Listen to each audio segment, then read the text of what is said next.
Okay, so we're getting started, folks. My name is Bill Ball. I am a sales enablement practitioner, and I'm a founding member of the Sales Enablement Society, and I am excited about this for two reasons. One, I saw Liz speak at our conference just a few weeks ago, and she was awesome. And there's a little bit of carryover in this conversation, a little bit of build in this conversation. But secondly, like a lot of other practitioners, I have goals in 2021. I want to continue growing my seat at the table. And there's a lot of dependencies between the gaps that I want to address, the growth that I want to achieve, the impact I want to create, and where that rubber really meets the road at the salesperson level, there's a lot of distance. So prioritizing all of that and communicating that to different stakeholders isn't so easy. So what I think Liz is going to show us is not only how using data is going to help with that, but what data can be transformative for enablement and why. And before I pass it over to Liz, yes, this will be recorded. Those of you in the chat, if somebody joins late and they say, is this going to be recorded? Can you please help them with that? Please put your questions for Liz in the Q&A, and we're going to get those answered. And we're also going to be engaging in the chat. Over to you, Liz. All right. Thanks so much, Bill. Thanks, everybody. Good morning and good afternoon, middle of the night. What day is it? We're not even sure, but it's a great opening here to this conversation, because I want you to go back in time with me. We were laughing, saying, really, this probably should have some share music to go behind it. And so does anybody remember January? January of last year, and I swear, I can't remember what happened in January, but that used to be a normal month for us. For sales enablement people, January is our highlight craziness of the year. It's our scramble after the holidays. We head into sales kickoff. We're ready to make sure everybody knows what the strategy is, and it's like, go fight, win. And at that point, we had a plan. And you're probably saying to me, we did? Did we have a plan in January? Yes, you did have a plan in January. And I know you had a plan because your board had a plan and your executive team had a plan, if you're thinking about what January 2020 was like. So the plan was based off of a growth strategy. And if you saw my previous presentation on this, the growth strategy matters, because the growth strategy helps drive what enablement and the sellers are doing for the rest of the year. So let's take a look at some common growth strategies. You were either capturing more market share, and you were doing that by upselling the existing products that you had, by offering new pricing or packaging, or potentially working on taking the competition by storm. Or you may have been releasing a new product last year and working on that throughout the year, being sure everybody knew what was new and exciting coming from your company. Maybe you were expanding into new markets by either onboarding new direct sellers or making sure that your channel partners were prepared to go out and sell for you. Or maybe you are driving a great customer experience. And for many customers that are in a more mature market, sometimes this is their focus for the year, so that they know that their customers are actually the ones that are going out and selling for them. So these were your potential growth strategies for 2020. And so keep in mind which one was yours as we roll through what happened next. Then we'll say there was a growth strategy and the board said, all right, based upon this strategy, this is where everybody's quotas are. And they roll out the quota based upon the team that you're working with. And so in my case, we may have had a channel team, an account management team, and an enterprise sales team. This might look familiar to you. You may have 3 or 4 different major audiences that you serve. You may have more than that. And then once the quota was rolled out, everybody was off to the races, not only from the quotas that were set, but they knew what their goals were and they were ready to head to sales kickoff to hear more about how they could execute on it. But they didn't know the twists and turns that were coming on that racetrack. It was about to get really interesting. So you come to sales kickoff, and right before this, your sales leadership said to you, well, I want you to roll out a new sales methodology along with launching that new product. So everybody got that. And then the head of channel sales may have asked you for channel partner onboarding. Hey, Liz, you know what? We're going to be expanding into new markets. I've got new channel sellers coming on board, and they need to know this new methodology They need to incorporate everything that they need to know about our new products and solutions that we're offering so that they can qualify leads, identify best fit opportunities, and position with value. Then your head of account management may have said to you, Liz, I really need some role specific training that goes along with this new methodology so that we can connect with our existing customers and ensure our renewals. And then enterprise sales, we always know that they're the squeaky ones in the bunch. The enterprise team may have been all excited about this new product launch. And what was most important to them is they wanted to be armed with the competitive knowledge so that they really had the kill shots to go out there and take the market by storm with this new solution. And here you were. In efforts to wrangle random acts of enablement, as I like to call them, you formed programs for all of these teams, one after the next, and rolled them out throughout the year. And wow, it was a lot. So here we are, and it's 11 months later, and you actually have 11 months of data that will now help you tell a really great story about where the company is at, both the successes of your sales organization and the gaps that still exist. And you executed on the programs that everyone asked for of you, but the pandemic may have changed your course of it. And since we're not returning to the old way, I'd like to talk about how you can use the data that you have now to make a real productivity plan for 2021. So I'm going to pause here and say, does anybody have any questions before I move on into the structure of the productivity plan? All right, here we go. Let's talk about what's in this productivity plan, because we're going to use that data to get ready to earn your seat at the table. So there are a few components to this plan, and we're going to call them the what, why, who, where, and Q. I ran out of W words, so we had to come up with something else, but I think you're going to like the Q because it's actually very impactful to how you think about where you spend your time. So these points are going to serve as your backup so that they can reinforce why you formed the plan that you did. And when it's data-driven, remember, it's harder for the sales audience to refute later on down the road. So let's talk about each of these components. First is the what. So what was that company, or what is the company growth strategy for 2021? As our executive team is starting to form the plan, they know what the growth strategy is already. Remember, it's November. So you need to find out, are you capturing more market share this year? Are you launching a new product? Are you expanding into new markets? Or are you driving a greater customer experience? This is key.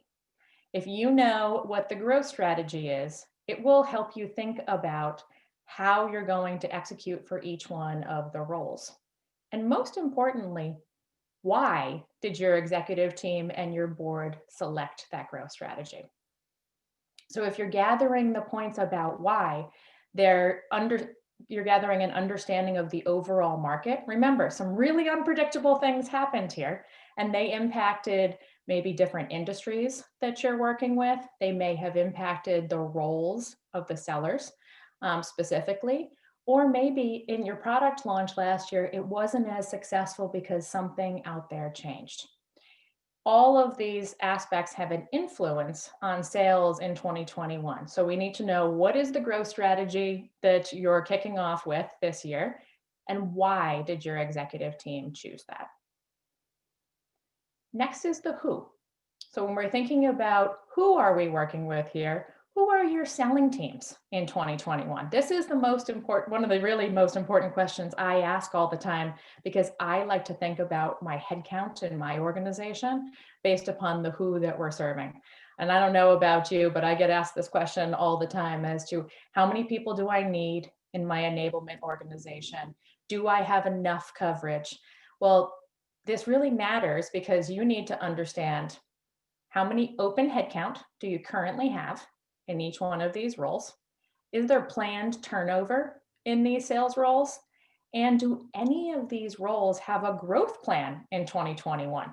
And does that growth plan begin in January, or is the additional headcount planned for another later quarter?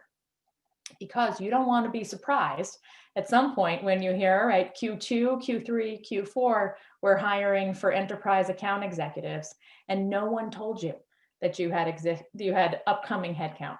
So these are really great questions that if you don't know from your sales leaders yet, you can always go to operations to potentially ask them of. Next is, where do they stand? So where do each of your existing teams stand as of November? So what was their gap to quota year to date? Because remember, there's only really one more month left to go. And you should know that by team and probably by rep, if that's accessible to you. What's the average sales price for each one of your audiences? What's their average close rate? And then it would be good to think about, what is the pipeline coverage for 2021 as it stands right now? Because our sellers should be working towards their Q1 goals already. And it's nice to know where you're kicking off from.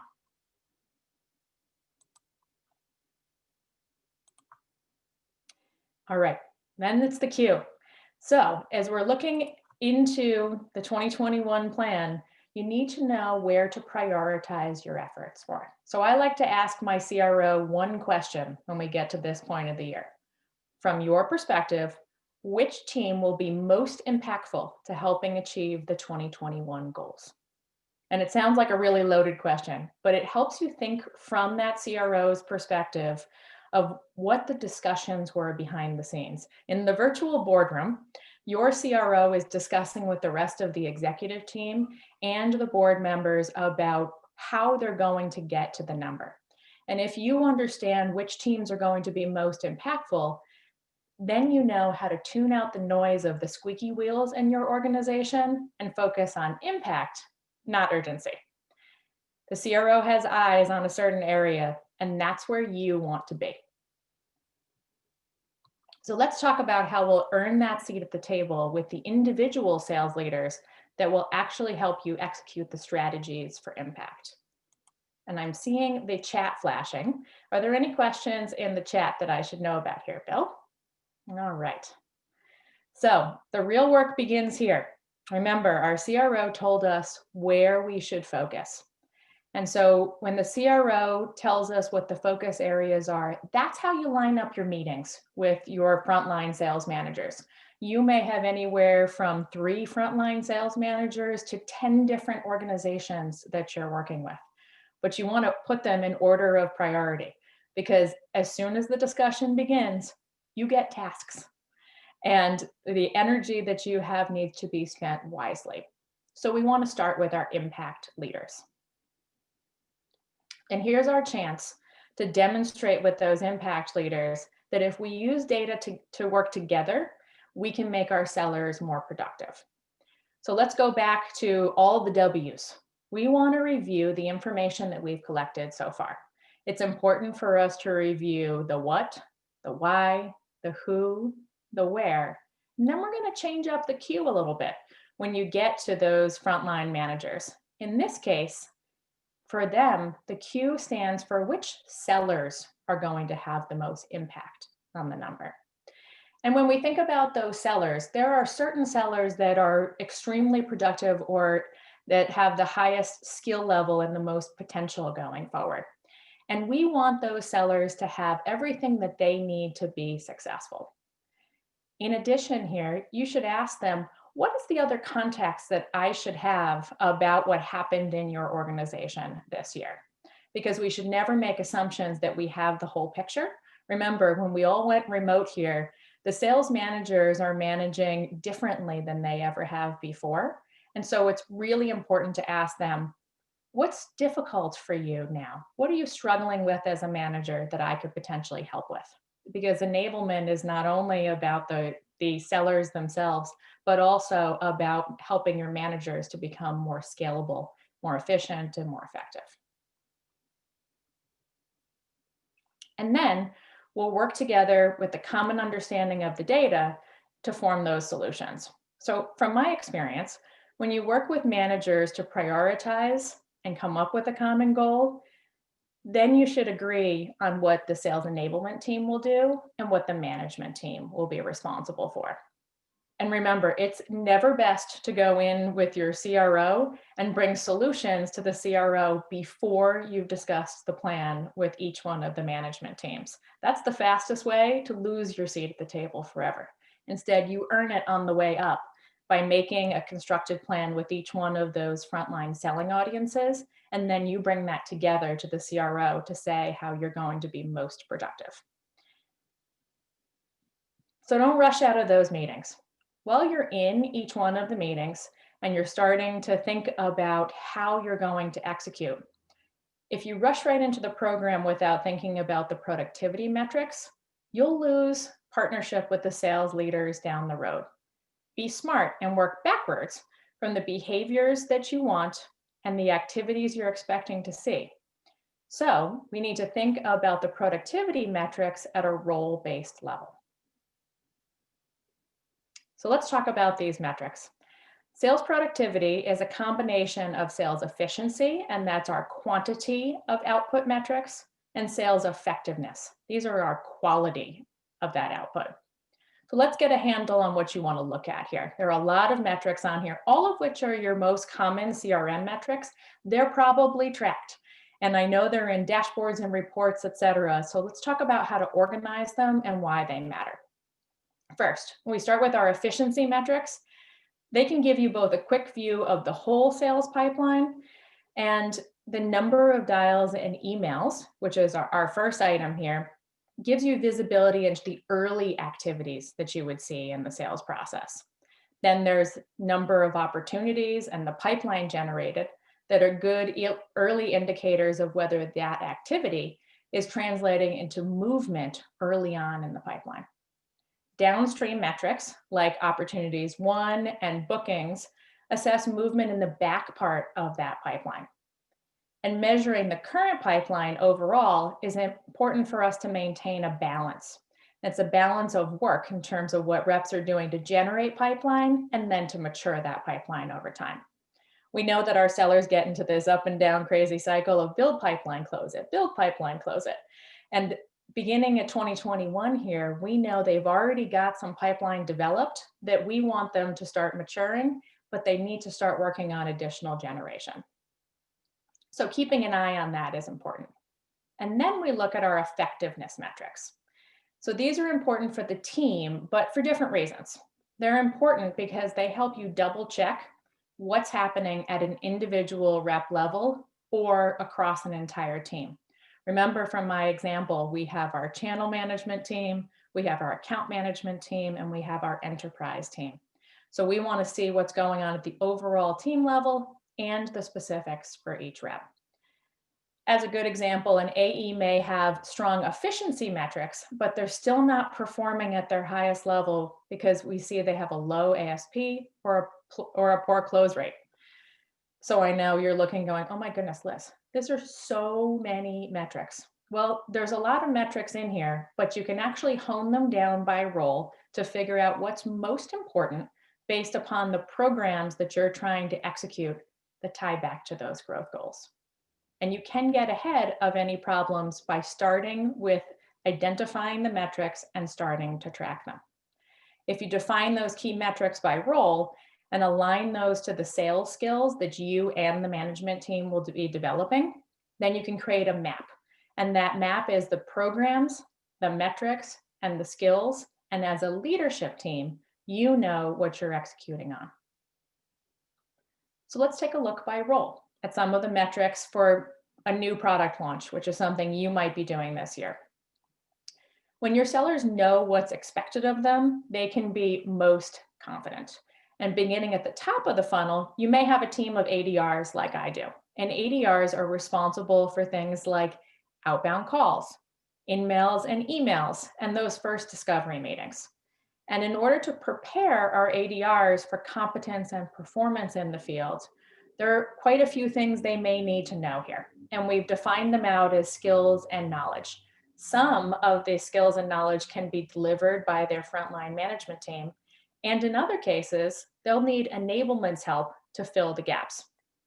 For example, if your ADRs are outbounding, then they need to know the best practices for sales tools like our signals and social engagement platforms and how to operate your sales dialers efficiently. Now, I may do one or part of those things as an enablement team, and the managers may have other responsibilities. We know that in order to complete a call, an ADR needs to know some basics, like the solution elevator pitch, value messaging, and basic objection handling. And if they're able to book that first meeting, they'll need to know how to use your scheduling tools and the discovery questions necessary to navigate that first meeting. So this is what it looks like when we break down for an ADR. So we move farther on into the sales process. Here's what we would think about for an AE. So if our AEs are responsible for outbound prospecting, they'll have all of the metrics you just saw there for an ADR, and they'll have some additional ones because they own the overall sales cycle. So they're responsible for additional pipeline creation and then managing that opportunity to close. So an example is, in order to win an opportunity, our seller needs to have the skills to access and communicate with an economic buyer, as well as how to negotiate value, but not just on price. And the mechanics of closing the deal require a rep to understand how to utilize proposal and quoting tools. Now, you may have responsibility for teaching that. Maybe the manager does. Maybe it's your revenue operations team. But it's important for us to map this out and say, here are some potential gaps we may have to executing on our goals. Now, another role that is really important here, especially if you come from a software company, is our sales engineers. Our sales engineers partner with AEs. And we'll notice I didn't include any sales tools in here for sales engineers because they may or may not have that responsibility. But there's a lot of skills and knowledge we need to think about with our sales engineers. Our sales engineers may be responsible for executive demos that require executive presence. And in many cases, they'll lead or manage our POC processes. And in order to navigate that process, SEs need skills related to cross-functional relationship building and ROI development. So these are three key roles that we've broken down. What are some of the metrics that we should be tracking for each one of them? And what are the skills and knowledge? So as a management team, we'll be working towards milestones. Now, we know what behaviors we want to drive. We know the metrics that we are currently tracking, and now we need to divide those tasks into milestones. And that includes who will do what and when. So as a sales enablement person, never take all the responsibility for being sure that your sellers are successful for the growth plan in 2021. This is where the partnership comes in, where we say we have the resources within our organization or the bandwidth to accomplish X in order to help your team members get to goal. As the frontline management team, we need your assistance doing these things. And we should set those milestones out in a program plan. I actually use a program software like this, program management, and I bring up something we call the blueprint for success. And I use it on the leadership team meeting so that we can all understand as our frontline leaders and enablement team where we stand, what's coming. And we should really agree to a timeline of review of that data. We happen to do it here at Brainshark on a weekly basis as part of the leadership team meeting. You may decide that you need a more frequent or a less frequent review. And then setting a plan early about how to resolve any gaps together. So let's just say week over week, we see that there's a problem with pipeline development. Are we going to sit together as a one-on-one conversation and talk about how to resolve this? Or is there a team of leaders that need to come together in order for us to make a pivot plan? And that well-aligned plan between sales management and enablement really prevents finger pointing at the end of a quarter. You were responsible for this and I was responsible for this.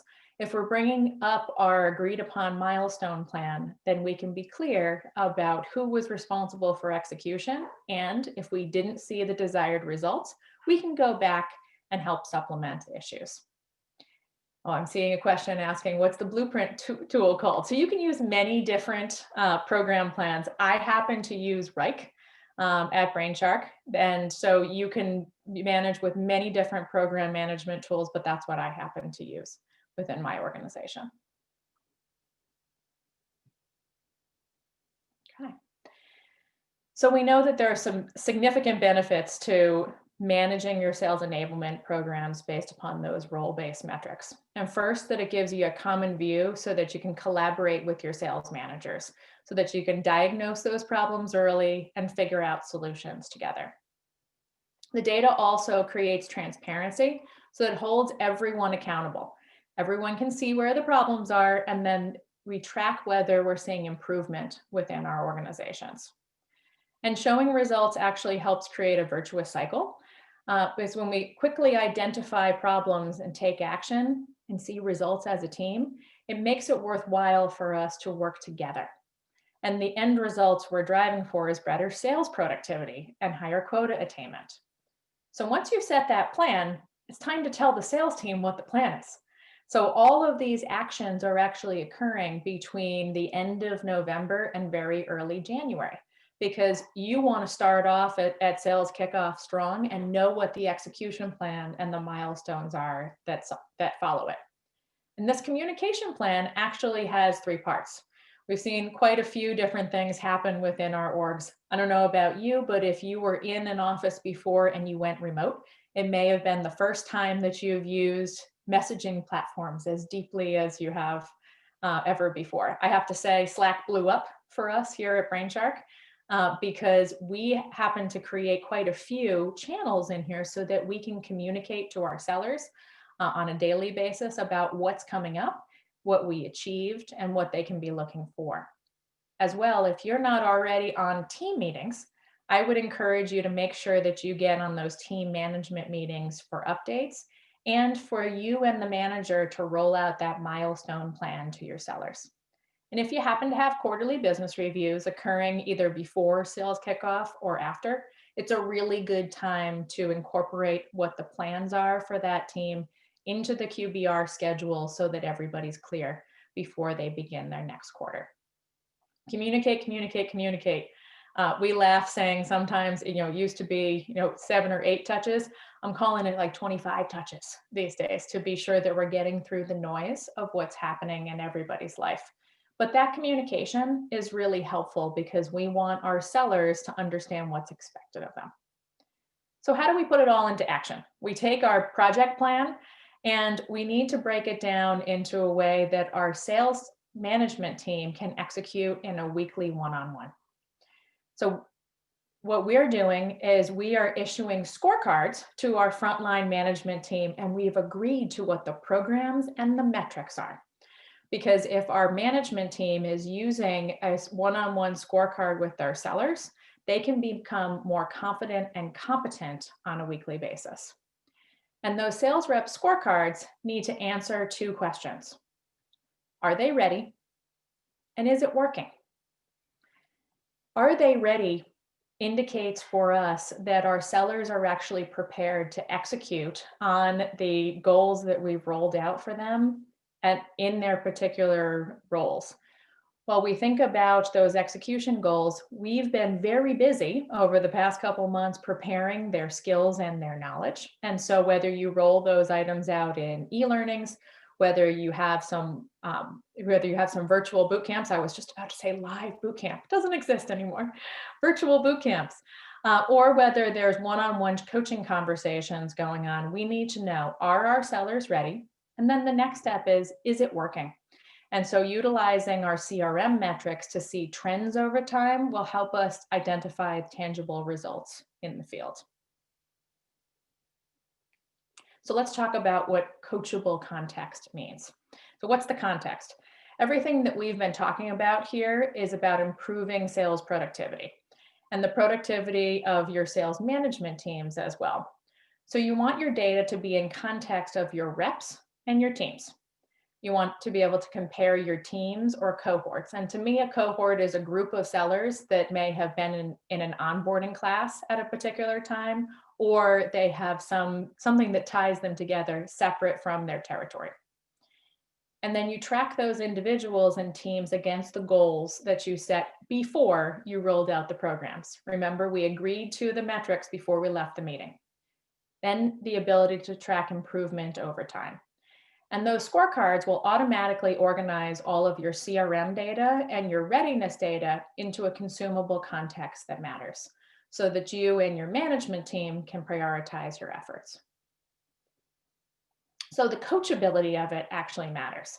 In those scorecards, we want them to be actionable and coachable. So number one, the scorecard should help you to diagnose problems. We like to use a red, yellow, green format in our Brainshark scorecards as a quick way for our sales managers to diagnose things that are working, things that our sales reps are not doing so well, and areas of improvement. So those red items are things we want to focus on immediately. So we might see, for example, that Rep A is creating significantly more pipeline than Rep B. So we might consider a skills program where we pair them together. This context also helps to motivate our reps. If we're using this format in a one-on-one, then it helps our reps see the ranking as objective versus subjective, because we're using the data and this is the reality as to where they stand. And it often cues them to think about the ways that they can improve and actually encourages better communication with their management team. And it also allows us to hold reps accountable to their weekly one-on-ones. So a Brainshark sales rep scorecard has a notes section so that the manager and their rep can agree to what the action plan is on a weekly basis. And then we can go back and see how we did week over week. And then when we think about CRM efficiency and effectiveness metrics, makes everything about our programs more visible. You have a greater impact on the sales performance by using data to make your plans and execute on your goals. And then if you need to pivot your strategy based upon that data and not noise that you're hearing in the field. It helps to really make it real for everyone. Everyone knows where you stand from the beginning of the fiscal year all the way to the end. So in summary, use the data that you have from 2020. I know it wasn't necessarily what you planned. Like I said, I can't remember what January was like either, but I know I had a plan at the time. And you need to play from where you are on the field, right? We're 11 months in, we know where our sellers stand, and we need to make them as successful as we can in 2021. Assess the what, who, where, and Q of the data that you've compiled, and use that to have a really good conversation with your management team about what would help them create the most impact in their organizations. And the Q tells us the priority at which we should have those conversations, because you don't have unlimited results or unlimited resources in your sales enablement organization. You need to use those resources wisely. And then tracking with readiness scorecards with CRM data will help you compare your CRM metrics and your readiness data all in one place that is consumable and coachable for your sales reps and your sales management team to use on a one-on-one basis. Those plans that you set today will really help earn sales enablement a seat at the table by making your sellers more confident and competent in 2021. So thanks so much for spending time with me today. I see there are a couple of questions coming in the queue, and feel free to put anything else in Q&A. All right. Oh, I have a good question here, and Phil, in terms of continuous communication. So this has been an interesting concept for us. We find that our more mature sellers they like to see a schedule of communications. And so we've actually changed what we're doing for our enterprise organization versus our mid-market team. So our more mature sellers like to know, I will receive all of my messages during our team meeting that happens on Monday afternoon at 2:00. And then they may get a reinforcement at the end of the week. Our less mature sellers and those that are a little more Gen Z, they love to have they want the reminder. And so we use their Slack channel all the time because that's what keeps us top of mind for them. Also, depending on the communication tools that you're using, I think it's important to be sure that everybody knows what's expected of them in terms of when they should be checking them. But making more information available versus less seems to be working for us. All right. I have a question in here about scoring.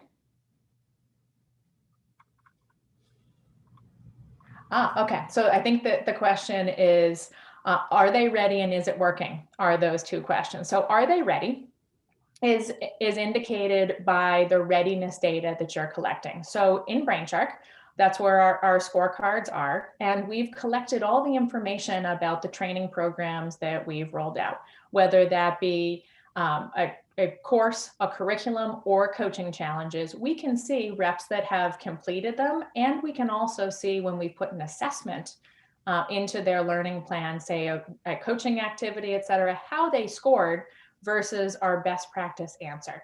So we are looking for a strong score and also to see how they compared against their peers. That's the are they ready?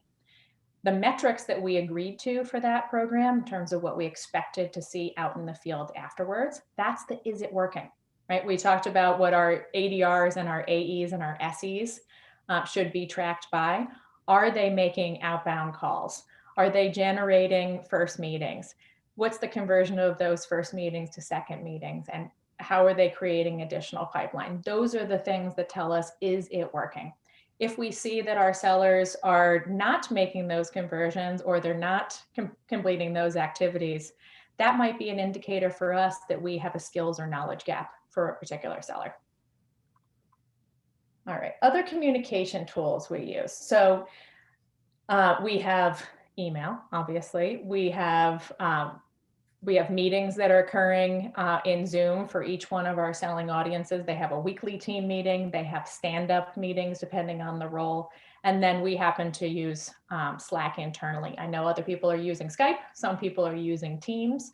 I think it's really important to agree with your organization as to using a platform versus multiple platforms if it's an instant message style.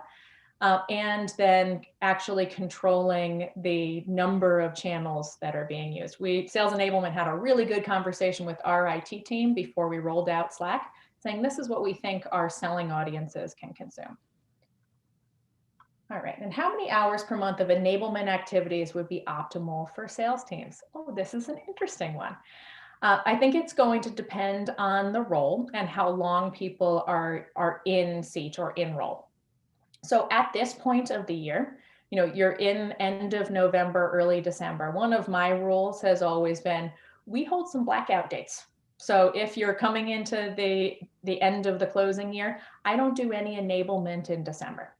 I wait until everything has closed out, and then we prep for sales kickoff with pre-work beginning in January.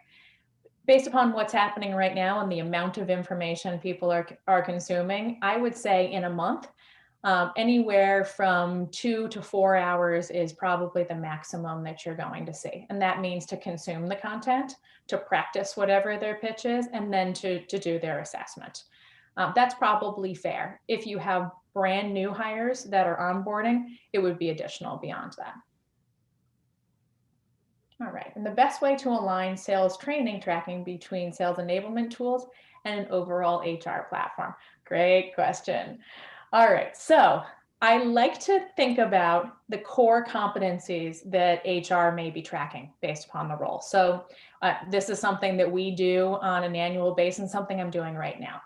There's a job description for each one of our selling audiences, and that job description is probably how the competencies were tracked by HR. So it's always great to sit down with your HR organization and be sure you're aligned on the competencies that are needed for that role. And then you map your skills development against that. If HR has something that is going broad-based across an organization, working with them to be sure it's appropriate for your sales teams is important because we want to capture their attention on the things that will be most impactful for them. And also your HR organization may not be as aware of what the sales enablement team is doing. And you may actually have some things that they'd like to use outside of sales for a larger audience. Okay, and is there potential to share out a template on this? Yes, Victoria, if you contact me afterwards, we could talk about what kind of template might be helpful as you think about your planning. So Liz, there's been a couple of things that have come up in the chat that I thought were interesting. When you were going through reporting, there was a conversation that emerged about who should report to who and who was responsible for data. And I think I know where it's coming from, and it's interesting, right? So if, by absorbing all of this, and I love how you got everything down to the mix of efficiency and readiness by role. I think that was really helpful, because I thought being able to show that to a leader is a simple way of communicating like what they expect and what we're providing in enablement and how those things fit together. But also by organizing all that data and giving ourselves a seat at the table, right? And preparing all that stuff, when we show them all that, there's gonna be leaders who say, well, what are you gonna do about that? So how do you take it from that situation? Like if we're showing them the data, their next question, there's going to be some of them that like somehow absolve themselves of all responsibility and ask us that question. So what do you do in a situation like that? I love to say to our sales managers, this is about your reps achieving quota and you achieving quota, right? That's how we bring it back there. We know that our sellers are, we'd like to say, coin operated, right? They want to achieve quota. So they got some stake in the game as to making sure that their sellers get there. And it's not a, what are you going to do about it? I often bring back to them, what are we going to do about it? Because it requires that the solution comes from the mouth of the sales leader in order to make it effective. Things that I try to roll out by myself often do not get the same attention as if I've pre-briefed the manager, we agree to the plan, and the manager does the communication. And so having that conversation early, remember, if your manager is not going to participate in it, it gives the sellers the ability to not participate in it. So don't waste your time. Make sure that you've got that agreement in advance so that you're not spinning your wheels on things that don't actually belong in the queue. Right? If the CRO says it's important, then that's where you want to spend your time.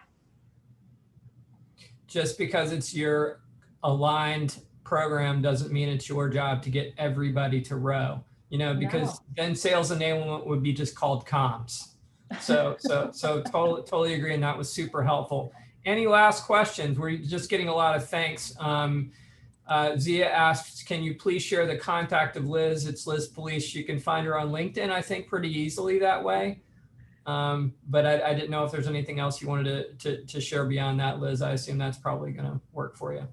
Oh, sure. And always ePolice or lpolice@brainshark.com. You can feel free to contact me there. And we really appreciate you spending time with us today. I know that this is a tough time of the year for us in planning, and know that we're all together. So Bill and I are always here to help assist with anything we can to make your transition into the next year smooth. Yep. So we want to thank Liz. We want to thank Brainshark.